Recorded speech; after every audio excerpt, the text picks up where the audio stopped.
السلام علیکم ورحمۃ اللہ وبرکاتہ۔ ناظرین کرام، ہم اور آپ جب جماعت میں شریک ہوتے ہیں تو کبھی ایسا بھی ہوتا ہے کہ جماعت میں بھیڑ زیادہ ہوتی ہے اور اس بھیڑ کی وجہ سے صفیں دور تک لگتی ہیں، اور اس میں جو بے احتیاطی ہوتی ہے اور جس بات کی طرف توجہ دینے کی ضرورت ہے وہ یہ کہ کچھ صفیں ایسی ہوتی ہیں جو آگے والی صف سے جدا ہوتی ہیں۔ ایسی صورت میں بعد والے لوگ صف والے لوگوں کی نماز نہیں ہوتی۔ ہم اس ویڈیو میں انہی چند باتوں کا ذکر کریں گے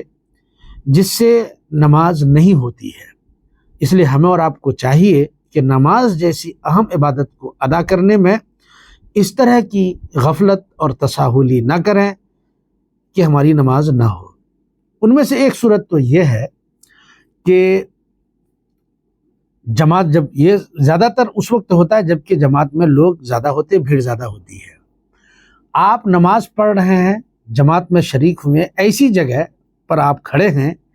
جہاں سے آپ پر امام کے اٹھنے بیٹھنے یعنی رکوع سجدہ کرنے کی جو خبر ہے، اس کی جو حیت ہے، اس کا علم آپ کو نہیں ہو پاتا ہے۔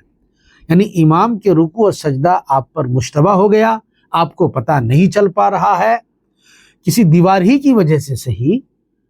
تو ایسی صورت میں پھر آپ کی نماز نہیں ہوگی۔ ہاں، اگر امام کے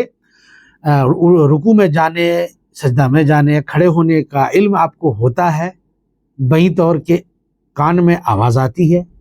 امام اللہ اکبر کہہ رہے ہیں، سمیع اللہ لمن حمدہ کہہ رہے ہیں، سننے کی وجہ سے آپ کو علم ہو جاتا ہے کہ امام یہ کر رہے ہیں، یا دیکھنے کی وجہ سے آپ کو ہو جاتا ہے کہ امام ایسا کر رہے ہیں،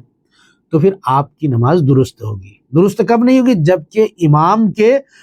ایک حالت سے دوسری حالت میں منتقل ہونے کا علم آپ کو نہ ہو، اشتباہ میں پڑ جائیں آپ کی نماز نہیں ہوگی۔ ایک صورت اور ہے جہاں پر نماز نہیں ہوتی، وہ یہ ہے کہ دو صف کے بیچ میں گیپ رہ جانا۔ مثلا نہر کو آپ مان لیجئے، ایک نہر ہے، اتنی سائز کی نہر کہ جس میں ایک کشتی گزر سکتی ہے، کشتی، کچھ لوگ ادھر نماز پڑھ رہے ہیں، بیچ میں نہر ہے، پھر کچھ لوگ نہر کے بعد نماز پڑھ رہے ہیں، اور وہ نہر کی چوڑائی اتنی ہے کہ اس سے کشتی گزر سکتی ہے، تو جو نہر کے اس پار پڑھ رہے ہیں ان لوگوں کی نماز نہیں ہوگی۔ یہی حال راستے کا ہے کہ آپ مان لیجئے مسجد میں آپ نماز پڑھ رہے ہیں، اور باہر جو مسجد کے باہر صف لگی ہے، تو مسجد کے صف اور مسجد کے باہر جو صف لگی اس کے بیچ میں ایک راستہ ہے، اتنی جگہ ہے، راستہ ہونا ضروری نہیں بلکہ اتنی جگہ ہے کہ وہاں سے ایک گاڑی گزر سکتی ہے۔ بیل گاڑی کا ذکر ہے فقہا کی کتابوں میں، تو بیل گاڑی گزرنے کے لیے کتنا چاہیے معلوم؟ بہت تو 7 فٹ 8 فٹ میں ہو جائے گا۔ تو اگر اتنی چوڑائی والا راستہ ہے تو ان لوگوں کی نماز نہیں ہوگی جو اس راستے کے پیچھے پڑ رہے ہیں۔ اسی طریقے سے اگر مان لیجئے کہ صف یوں لگتے لگتے پیچھے آئی ہے اور بیچ میں یہ گیپ ہے اور پھر ادھر صف لگی ہے، یعنی ایک صف یوں پھر ایک یوں، صف کے پیچھے صف، تو ان دونوں صف کے بیچ میں جو گیپنگ ہے اس کے بارے میں آپ کو میں نے یہ مسئلہ بتایا کہ ایک نہر یا ایک گاڑی گزرنے کے لائق راستہ نہ ہو، لیکن گیپنگ اس طرح سے بھی ہو سکتی ہے، مثلا کہ یوں صف لگی ہے، یوں لگی ہے، کچھ لوگ یہاں سے ادھر کھڑے ہیں، کچھ لوگ یہاں سے ادھر کھڑے، بیچ میں آگے پیچھے جو ہے خالی ہے، اور اتنا خالی ہے کہ وہاں سے گاڑی گزر سکتی ہے، یا ایک نہر کے برابر مطلب کشتی گزرنے کے لائق جگہ خالی، تو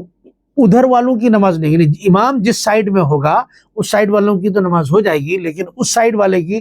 جو وہاں سے دوسری طرف ہے ان لوگوں کی نماز نہیں ہوگی۔ خلاصہ اب یہ ہوا